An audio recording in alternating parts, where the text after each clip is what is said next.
नमस्कार welcome to smart गृहिणी। आज आम सागुदानार खीरी बनैबा देखा। आउ सागुदाना खीरी को मु आज गुड़ पकईकी बनई।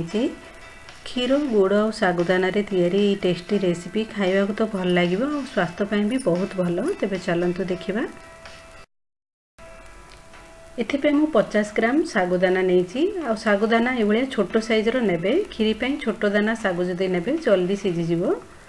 आपको प्रथमे भलसे धोइला परे पानी को काढ़ीदेवा। तापर ढाकुणी को बंद करके 30 रु 40 मिनट पर्यंत आपको बतरिया को देवा। 500 मिलीलीटर क्षीर को गोटे जगार पकईकी गरम करवा। सागुदाना बतरिकी नरम हो जाइए और खुला खुला होगी अच्छी। देखो एबे गरम क्षीर रे सागुदाना पकईकी मिसेइबा। कंटिन्यूअसली एमती मिसौथे जल्दी तले लगिज। तेणु बारंबार आपको एमती मिसौथबा। सागुदाना ट्रांसपेरेंट होगी और क्षीर पाखक है पर्यंत आपको बारंबार एमती मिसेकी कुक करवा। देखंतु एटा ठीक है कि पाखक हो गलानी। एबे थरे गुड़ ऐड करवा। जेहेतु खीरीटा खाली क्षीर रे बना है, क्षीर मीठा थाए, बेसी गुड़ लागबनी। पाखापाखि 30 ग्राम गुड़ मु पकईची। आपन निज टेस्ट हिसाब रे पकई देबे।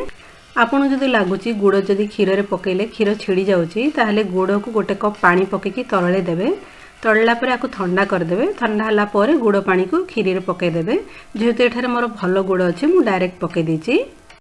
एबे काजू ऐड कर देबा। आपन चाहे घी रे टिके काजू को भाजी की पकई देबे। मु डायरेक्ट पकई देछि।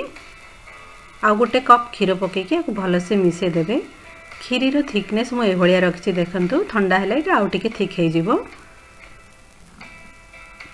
अल्प अलैच गुंड पकईकी भल से मिसई देबा। उपास व्रतबार जदि थाए सागुदाना सहित गुड़ पकईकी खीरी बनातु, जहाँकि आम पेट को ठंडा करता है। आउ जदि रेसिपी बा वीडियो भल लगे लाइक करदे। रहिली धन्यवाद।